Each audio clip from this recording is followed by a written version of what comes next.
He blamed us for the server crash again. His source code is a cosmic-level disaster.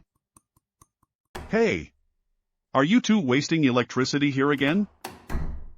TSK, piece of junk.